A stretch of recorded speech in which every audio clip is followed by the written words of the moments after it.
நீங்க ஒண்ணு செய்யுங்க, லாஜிக்கலா தேடாதீங்க விஷயத்த. விஷயம் மேட்டர் என்ன இருக்குதோ அதை மட்டும் எடுத்துக்கோங்க. வாழ்க்கையில் அதை மட்டும் அப்ளிகேஷன் தான் எல்லாம். அதை மட்டும் எடுத்துக்கோங்க. இப்படி நடந்திருக்குமா? அப்படிலாம் நடக்கல. விஷயம் என்ன, எதுக்காக, யார், எப்பொருள் எத்தனை தாயினும் வள்ளுவன் அப்பொருள் மெய்ப்பொருள் காண்பது அறிவு. இந்திராணி கிட்ட ஒரு கிளி இருந்துச்சாங்க. மைண்ட் ப்ளோயிங் இந்த கதை. அந்த கிளி சாகர நிலைமையில இருந்துச்சா. உடனே எடுத்துட்டு ஒவ்வொரு இந்திரன் கிட்ட போனா, இந்திரன் கிட்ட காட்டி சொன்னா, எனக்கு எப்படியாவது இந்த கிளியை உயிரோடு மன்னித்தான், இது சாம போகுது. அவன் பதறிட்டான். ஏமா நான் வரந்தாமா தர முடியும், இதெல்லாம் எனக்கு செய்ய தெரியாதுமா, வாமா பிரம்மா கிட்ட போலாம். நீ என்ன மேட்டர் தெரியுமா, என் பிரச்சனையே தான். யாராவது பேசுறதுக்கு முன்னாலே அவங்க என்ன பேசுறாங்கன்னு புரிஞ்சிடும்.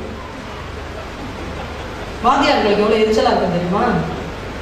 கிளாஸ் நடத்துக்கு வரணும், 4ஆம் கிளாஸ்ல நான் ஃபீல் ஆனேங்க. இதை போய் சொல்றேன். இப்போ பல்கலைக்கழகத்தில் ஒரு பேராசிரியரா இருக்கிறேன். என்ன சொல்ல வரேன்னா, 4வது ஃபெயிலானா பேராசிரியர்லாம் வர முடியாது, ஃபெயில் ஆனாலும் வரலாம். உள்ளபடியே உள்வாங்கிக் கொள்ளுங்கள். எனக்கு புத்தனை பிடிக்கும். ஏன் புத்தனை பிடிக்கும் தெரியுமா? புத்தன் ஒரு ஆசிரியர்.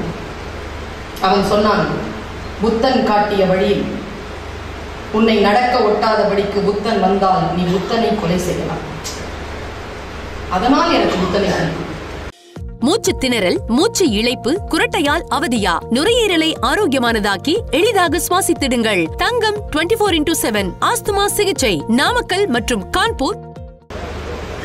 தோல்வியால் பாதிக்கப்படுபவர்களை விட, நான் இதை சொல்லுகிறேன், உங்களுடைய மனதிலே ஆழமாக எழுதி வைத்துக் கொள்ளுங்கள், தோல்வியால் பாதிக்கப்படுபவர்களை விட நம் நாட்டில் வெற்றியால் பாதிக்கப்படுகின்றவர்கள் தான் அதிகம். வெற்றிகள் தான் நம்மை பாதிக்க வைக்கின்றன. வெற்றியை கொண்டாடாதீர்கள். இன்றைக்கு சொல்கிறேன் நான், மனதிலே வெறுப்பு மண்டக்கூடாதா? வெற்றியை கொண்டாடாதீர்கள். எந்த வெற்றியையும் பொறுப்பாக்கிக் கொள்ளுங்கள். வெற்றி என்பது பொறுப்பு. வெற்றி என்பது கொண்டாட்டத்திற்குரிய விஷயம் இல்லை. ஏன் நான் சொல்கிறேன் என்றால், 10வதிலே முதல் மதிப்பெண் வாங்குகின்ற, ஸ்டேட் ஃபர்ஸ்ட் வாங்குகின்ற குழந்தை +2வில் காணாமல் போவதற்கு அந்த கொண்டாட்டம் தான் காரணம். +2வில் முதல் மதிப்பெண் வாங்குகின்ற குழந்தை ப்ரொஃபஷனலா முன்னேறாமல் இருப்பதற்கு அதுதான் காரணம். குழந்தைகளுக்கு சொல்லிக் கொடுங்கள். மனதிலே ஆழமான மனதிலே இருக்கக்கூடிய அழுக்குகளை விளக்குவது எப்படி என்று சொல்லிக் கொடுங்கள். இந்த காஸ்மிக் எனர்ஜி இருக்குல்ல, இந்த உலகத்தினுடைய அந்த ஆற்றல் தானாக நிகழ்ந்து கொண்டிருக்கிறது. அந்த நிகழ்வை உங்களுடைய பலமான ஆற்றலால் தடுக்கலாம். இது ரொம்ப உண்மையான விஷயங்க. மாயாஜாலம் ஒரு புத்தகம் படித்தேன் என்று சொன்னார். அவர் சொன்ன ஒரு வார்த்தை, உள்ளவர்களிடம் இருந்து எடுத்துக்கொள்ளப்படும், இல்லாதவர்களிடம் இருந்து எடுத்துக்கொள்ளப்படும், இருக்கின்றவர்களுக்கு தரப்படும். என்னது? பைபிள் வாசகம். பைபிள் வாசகம். மாயாஜாலம் என்கின்ற புத்தகத்தை படித்து பாருங்கள்.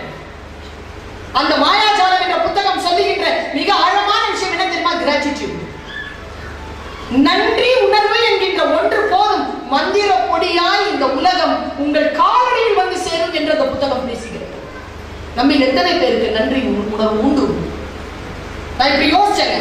என் மனதில் மிகப்பெரிய மாற்றத்தை ஏற்படுத்திய யாருன்னு சொன்னாங்கல்ல, அம்மா சொன்னாங்கல்ல, இந்த அதிகாரி என்ன அழகா சொன்னாங்க. இதை படித்ததற்கு பிறகுதான் முன்னால் இருக்கின்ற மனிதர்களை எப்படி நடத்துவது என்று எனக்கு தெரிந்தது. அழகான ஒரு விஷயம். இந்த வார்த்தை, இந்த புத்தகத்தை படிக்கக்கூடிய அந்த சொல் இவர் சொன்னதனால எனக்கு விளங்கி போச்சு பாருங்க. ஆபிரகாம் லிங்கன் தன்னுடைய மகனுடைய ஆசிரியருக்கு எழுதிய கடிதத்தில் ஒற்றை சொல் சொல்கிறாங்க. என் மனசை புடுங்கி போட்ட ஒரு சொல், என் மகனுக்கு சொல்லிக் கொடுங்கள், என் மகனுக்கு சொல்லிக் கொடுங்கள், ஒவ்வொரு பகைவனுக்கும் ஒரு நண்பன் இருக்கிறான் என்று சொல்லிக் கொடுங்கள். சொல்லுங்க, ஒவ்வொரு பகைவனுக்கும் ஒரு நண்பன் இருக்கிறான் என்று சொல்லிக் கொடுங்கள். அப்படி இருந்தால் மனதிலே வெறுப்பு வருமா? மனதிலே வெறுப்பு வருமா? இந்திராணிக்கு கையில, இந்திராணின்னு ஒரு அம்மா இருக்குதுல்ல, இந்திரனுடைய வைஃப் மிஸ்ஸஸ் இந்திரன், அவங்க கையில ஒரு கிளி வச்சிருந்தாங்க. இவங்க மைண்ட் ப்ளோயிங்க. உண்மையா பொய்யாலாம் நீங்க ஒண்ணு செய்யுங்க, லாஜிக்கலா தேடாதீங்க விஷயத்த. விஷயம் மேட்டர் என்ன இருக்குதோ அதை மட்டும் எடுத்துக்கோங்க.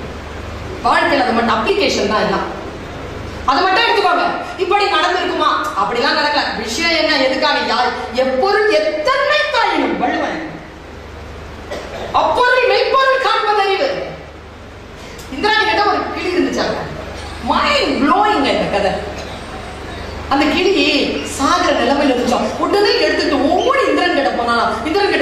செய்யறான், எனக்கு எப்படியாவது இந்த கிளிய உயிரோட பண்ணித்தான், இது சாக போகுது.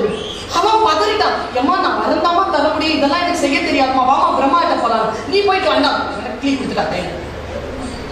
அவன் ஓடி போறான், இல்ல எனக்கு கொடுத்துரு என்கிட்ட, நீ போய் வர வாங்கிட்டு வா, நான் இங்க வச்சுக்கிறேன்னு சொல்லிட்டு பிடிக்க மறுபடியும் வச்சுக்கிட்டான்.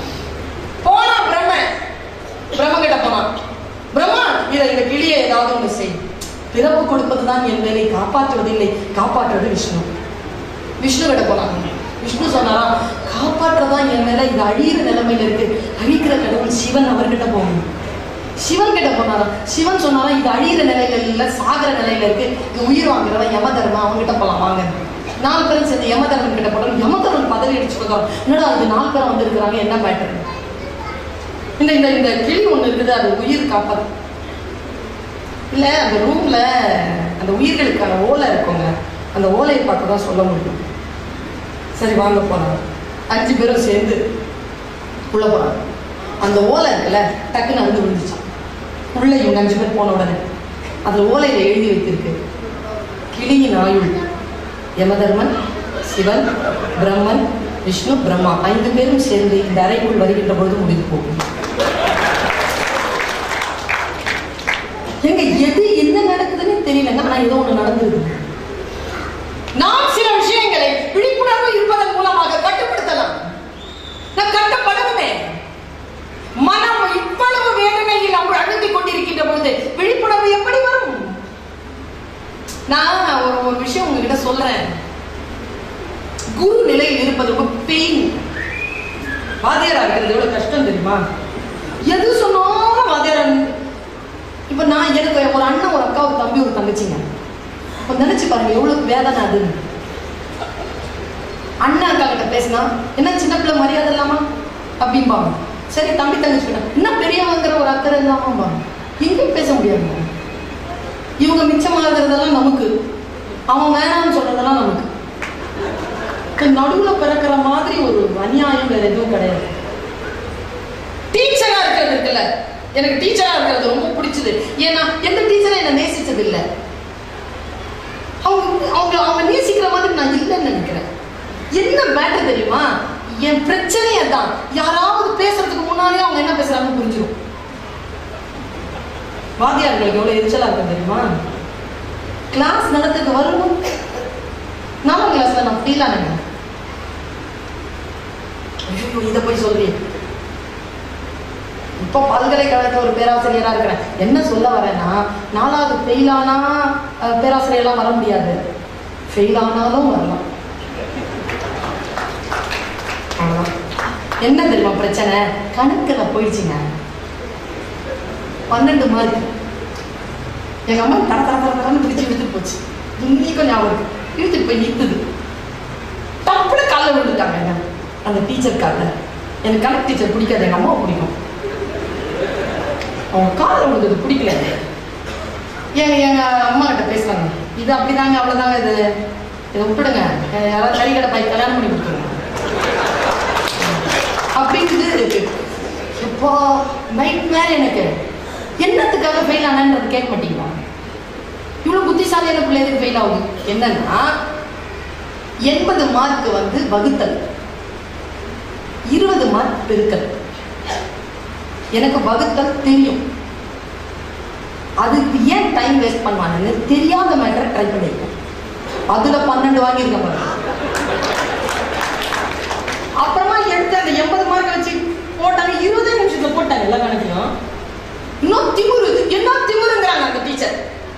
தெரியுதுல்ல, தெரிஞ்சு ஏன் எழுத தெரிஞ்சு. எங்க அம்மா அப்பதான் ஒரு டைலாக் சொல்றாங்க, என் தலைமுடிய 2 ரிப்பன் இருக்கும்ல, உன்னை பிடிச்சி இழுத்துக்கிட்டே சொல்லுது எங்க அம்மா. தோலை உரிச்சிருக்க, பேச்சு கேட்கல, கண்ணை மட்டும் விட்டுருங்க, நான் மிளகா போய் போட்டுக்கிறேன்.